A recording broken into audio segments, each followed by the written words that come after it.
Thank you, Dr. Miao. And it's my great pleasure to be here, to be invited to join in this great event regarding this kind of the great book launch. And the second, congratulations, Professor Mahbubani.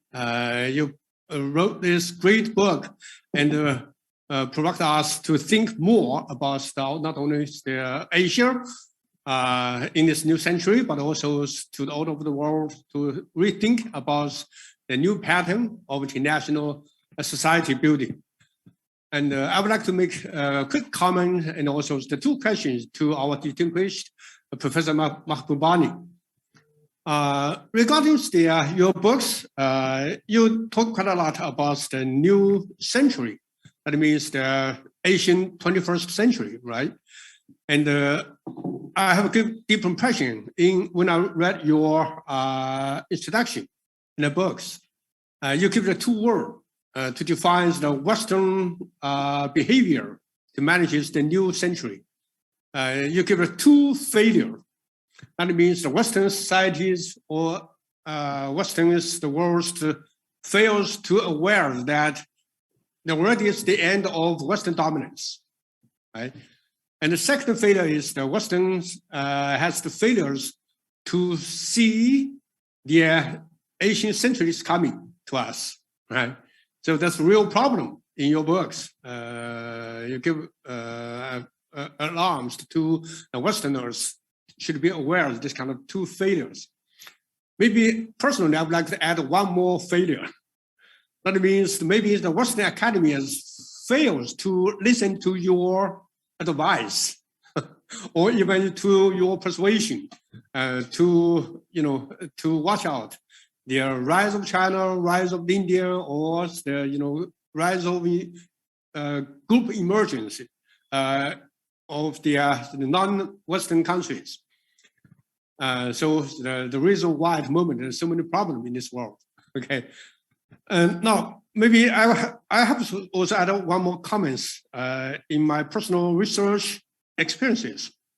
So in my observation, I would say that at the moment, if we look around the world, so many problems in this world, not the rivalry between the major powers like China and the United States, so many conflicts in the world, Middle East, Africa, or even the Central Asia, just a few weeks ago, or around China in East Asia or the West Pacific.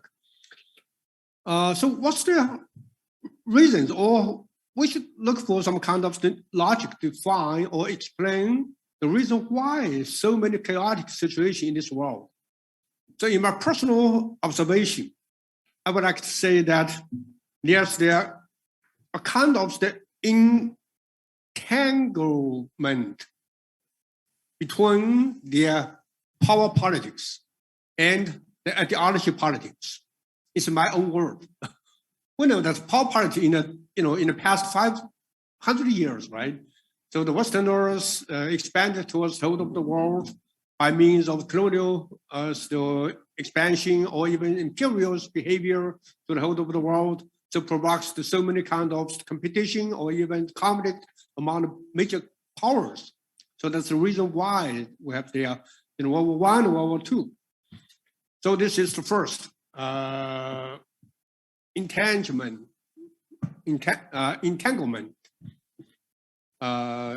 within the trap of the power politics. So at the moment, there's some discussion about the society that's trapped. It's similar like this kind of logic. And the second entanglement in my points is ideology politics. In the 20th century, we know that's the end of the Cold War to be waged between the East and the West, or the socialist campus or the capitalist campus. So based upon their different ideology or even the political system, so makes the serious confrontation or even conflict between the United States and Soviet Union, or even the NATO and the Warsaw Pact. So it's kind of the ideological politics. But how about now in this 21st century? It seems to me that these two kinds of the politics still work. to define our problems.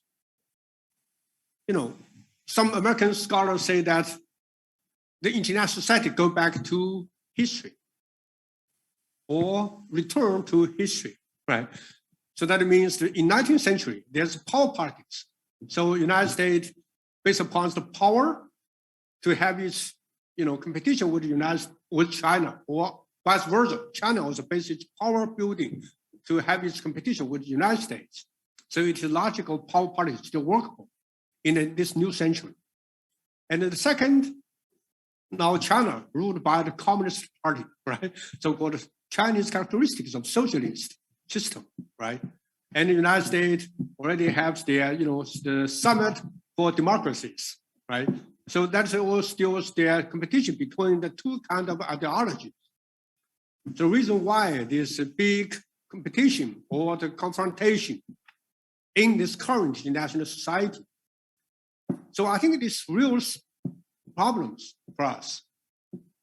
But I would say our history already go forward rather than go back or not return to the history.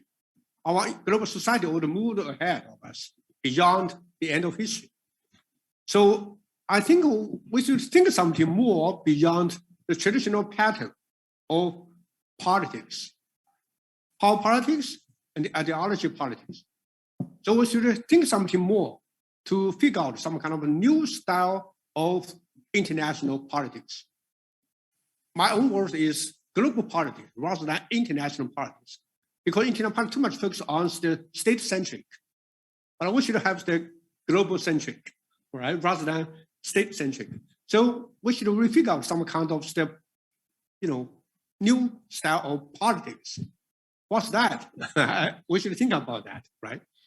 So it is my comment. And Professor Mahbubani, I have the two questions to you. The first, in your books, you stressed the importance of the return history, right? And but in the Western society, as I mentioned, that they also use the word, same word like this, return of history. That means history go back to 19th century or even 20th century. So makes once again, the major powers competition. Eventually, that will be their society distrust, or even the non-inevitable conflict between the United States and China. So it is back history. But in your books, you're talking about the return of history is something else, rather than this kind of return of history in power politics, right? So I'm curious about your thinking or explanation about your word of return history. What's your implication or connotation of return history? My second question, in your books, the key word is the end of Western dominance, right? So that means that now in this 21st century, we are the Asian century. So it seems to me that maybe something like the Asian civilization or their global pattern could be redominated by some other sphere rather than Western sphere. So that's what you mean, maybe it's the end of their Western dominance, or now we're talking about the coexistence. That means Eastern and West civilization, United States and China. So we kind of just discuss about the end of dominance. That means dominance already dead, on the Western side. But maybe personally, I would say maybe it could be somehow co-dominance or multiple dominance, including West and the East, China and the United States and other major countries. So I'm curious about your points. What do you mean of the end of Western dominance? Okay, thank you. Thank you so much.